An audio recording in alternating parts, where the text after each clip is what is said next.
कटक जिला महांगा ब्लॉक मौदाठारे श्री श्री अनंत गोपाल आश्रम रे पवित्र श्रीकृष्ण जन्माष्टमी महासमारोह पालित हो जाइछि। ए अवसर में आश्रम परिसर में बाल गोपाल को पालिंकी रे रखा जाई झुलण करा जाइछि।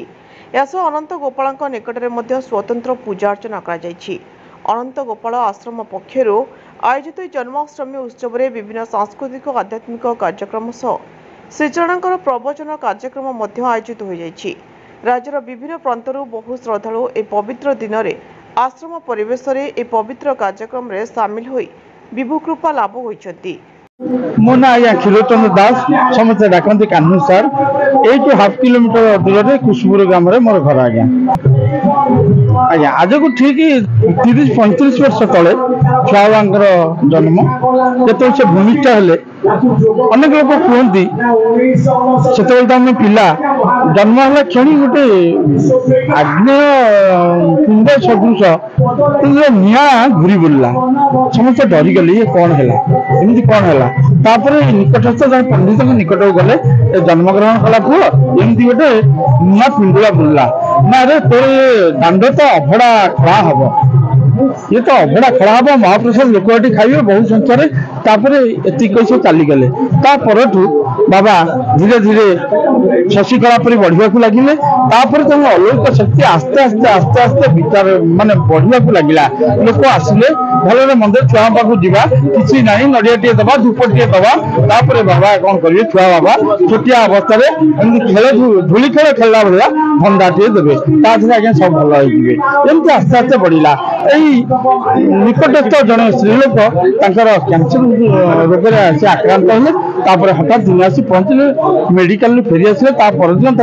रिक्शा कर नहीं आसिले बाबा देखिले कहले हाँ हौ ने माँ ये धंडा टिकक ने से धंडा टिकक आज्ञा देले विश्वास करेंगे आज्ञा 15 वर्ष से बंचिले बहु लोक आज्ञा आसिले छुआ बाबा कौन कले आम मान छोट छोटे गोटे कीर्तन मंडल कले कि ना हरे कृष्ण हरे राम एम चलला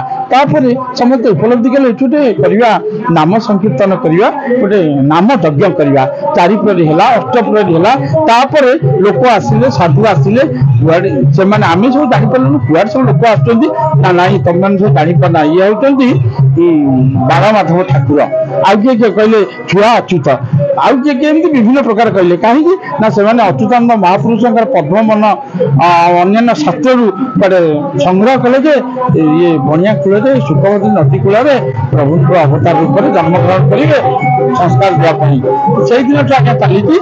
अनंत गोपाल आश्रम बहु पर्वपर्वाणी जमी आम जगन्नाथ संस्कृति अनुसार 12 मास 13 पर्व से पर्व चले शरत रास हुए जन्माष्टमी पालन कराए झुलन पूर्णिमा झुलन जात कराए बाबा स्व नक्षत्र दिवस आज्ञा भल भाव में पालन कराए आस्ते आस्ते मंदिर कम है कुआड़ू पैसा आसला कौन है कहीपरि आज्ञा चली आप देखुं केते दूर आगेला भाव में बाबा अलौकिक शक्ति विस्तार कर चली। कमलाकांत दास छुआ बाबा मोर 35 वर्षर अनुष्ठान सकाळु गोपाल मार्जना कराला हरिवंश पाठ कराला नाम संकीर्तन कराला ये प्रवचन कार्यक्रम चलछि। तो मानस रंजन प्रधान पिपिली आसचंती शरणा अरविंद आसचंती कार्यक्रम ये अच्छी आमर मध्यरात्रि रे गोपाल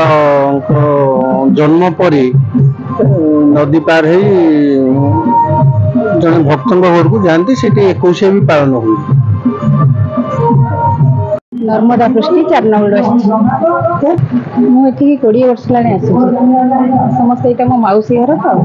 तो समस्त छोट होती से भी आसती बाबा जो पूरा छोट होते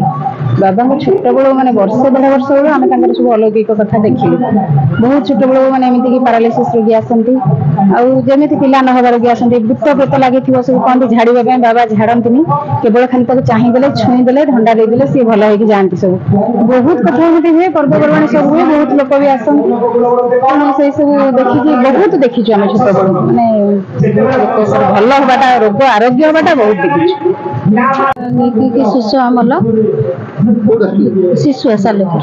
मोर तो ये घर मो पाखे अल्प बाट तालबदा आम घर कि बाबा ये आश्रम को दीर्घ प्राय 25-30 वर्ष है आसुछ ବାବାଙ୍କ ପାଖରୁ ତ ତାଙ୍କର ମାନେ ଅପାର କରୁଣା। ବାବାଙ୍କ ବିଷୟରେ କହିଲେ ଇଏ ତ ମାନେ ଯେମିତି ସମସ୍ତେ ଆଜିକାଲି ଯୋଉ ବିଭିନ୍ନ ପ୍ରକାର ବାବା ମାନେ ଅଛନ୍ତି, ଆମେ ତ କାହାର ନାଁ ଆମେ ପ୍ରକାଶ କରିବୁନୁ, କିନ୍ତୁ ଇଏ ବାବା ନାହାନ୍ତି, ଇଏ ହଉଛନ୍ତି ଗୃହୀ। ଆଉ ତାଙ୍କର ପ୍ରଥମ ହେଲା ମାନେ ଯେତେବେଳେ ପ୍ରକାଶ ପାଇଲା ୟାଙ୍କର ମହାଗୁପ୍ତ ପଦ୍ମକଳ୍ପରେ, ସେ ବହି ବି ଏବେ ବି ମୋ ପାଖରେ ଅଛି, ମହାଗୁପ୍ତ ପଦ୍ମକଳ୍ପରେ ଆଙ୍କ ବାବାଙ୍କର ନାଁ ଲେଖା ଅଛି। ଯେହେତୁ ମାନେ ଏଇଟା ହଉଛି ଅଚ୍ୟୁତ ପଞ୍ଚକୋଶୀ, ଅଚ୍ୟୁତ ପଞ୍ଚକୋଶୀ ହେଲେ ଏଇ ଯୋଉ ଜାଗାରେ ଆମେ ଛିଡା ହେଇଛୁ ଏଇଟା ହଉଛି ବିରଜା ମଣ୍ଡଳ ହେଲା। କିନ୍ତୁ ବାବା ଏଇ ଅଚ୍ୟୁତ ପଞ୍ଚକୋଶୀରେ ମହାପୁରୁଷଙ୍କର ଯେହେତୁ ଏଠି ନେମା ବାବାଙ୍କ ପାଖକୁ ଆମେ ଯେତେବେଳେ ଏଠିକି ଆସୁ, ବାବା ଆମକୁ ତୁଳସୀ ଟିକେ ଦେଇଦେଲେ ମାନେ ଯେତେ ବଡ ମାନେ କାର୍ଯ୍ୟ ଥାଉ କି ଅସାଧ୍ୟ ରୋଗ ହେଇଥାଉ, ସେ ତୁଳସୀରେ ଆମେ ପୁରା ଆମର ଭଲ ହେଇଯାଏ, କି ଯେକୌଣସି ମନସ୍କାମନା ସେ ତୁଳସୀରେ ହିଁ ଆମର ସବୁ ପରିପୂର୍ଣ୍ଣ ହେଇଯାଏ। ସାଲେପୁରରୁ ମହେଶ୍ୱର ବେହେରାଙ୍କ ରିପୋର୍ଟ, ଜ୍ୟୋତିପ୍ରଭା ନ୍ୟୁଜ୍।